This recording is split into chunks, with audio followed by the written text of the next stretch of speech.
যুক্তরাষ্ট্রের হিউস্টনের prairie view cricket গ্রাউন্ডে আছেন সহকর্মী তাহমিদ অমিত। বিস্তারিত জানাতে আমাদের সঙ্গে যুক্ত হচ্ছেন তিনি। অমিত, আবারও হতশ্রী ব্যাটিং পারফরম্যান্স বাংলাদেশের। ১৪৫ রান তাড়া করতেই হিমশিম খেল। দর্শকদের কি প্রতিক্রিয়া দেখতে পাচ্ছেন? দর্শকদের প্রতিক্রিয়া আসলে বলার অপেক্ষা না। আমি আসলে আপনার সাথে লাইভে থাকার জন্য দর্শকদের প্রতিক্রিয়া জানতে চাচ্ছি না, কিন্তু আমার মনে হয় না আমি কোনো দর্শককে আর পাবো। কারণ সব দর্শকের মধ্যে যাওয়া শুরু করেছে। এই ম্যাচটা বাংলাদেশের হারার কোনো কারণ নেই। আপনি লজ্জা, অসম্মান কি বিশেষণে করবেন। মানে এই যুক্তরাষ্ট্রের সঙ্গে প্রথম ম্যাচটা হতে পারে একটা দুর্ঘটনা, কিন্তু দ্বিতীয় ম্যাচটায় আজকে শুরুতে যখন আবহাওয়া খুব খারাপ ছিল, মেঘলা আকাশ ছিল, সেখানে কিন্তু বাংলাদেশ টসটা জিতেছে। গুরুত্বপূর্ণ টস বলবো। না হলে কিন্তু ওই সময় ব্যাটিং করাটা আরো বেশি স্ট্রাগল করতো। পরে কিন্তু লাইট চলে আসছে, সূর্যও আসছে, অর্থাৎ উইকেটটা কিন্তু ব্যাটিং বান্ধব হয়ে গিয়েছিল। সেখানে যে ব্যাটিং করেছে বাংলাদেশ, ম্যাচে কিন্তু শুরুতে খুব ভালোভাবে ছিল। আপনি ১০৬ রানের পর ১৮ রানের মধ্যে আপনি ৪-৫টা উইকেট হারিয়ে ফেললেন, ম্যাচ থেকে ছিটকে গেলেন।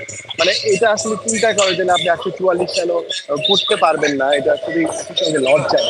এইটা তো ধারাবাহিকভাবে চলছিল বাংলাদেশ দলের।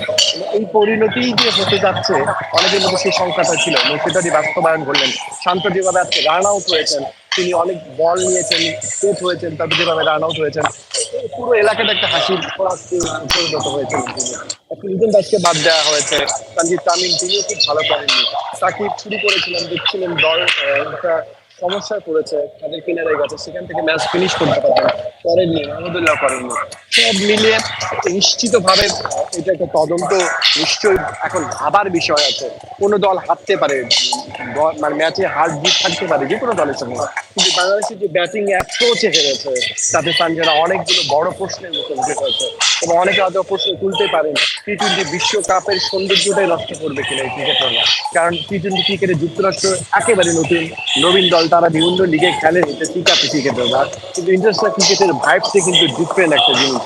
সেখানে কিন্তু স্ট্রাগল করতে হয়। সেখানে বাংলাদেশের ক্রিকেটাররা শুধু তারা ম্যাচটা জিতেছে তাই না, বাংলাদেশের খুব দাপট দেখে জিতেছে এটা বলা যায়। এবং যেভাবে যে নার্ভের পরীক্ষায় নিয়েছে বাংলাদেশ, কিন্তু ম্যাচটা বের করছিল সেই অবস্থা থেকে তারা নিজেদের দিকে ম্যাচটা নিয়ে এসছে।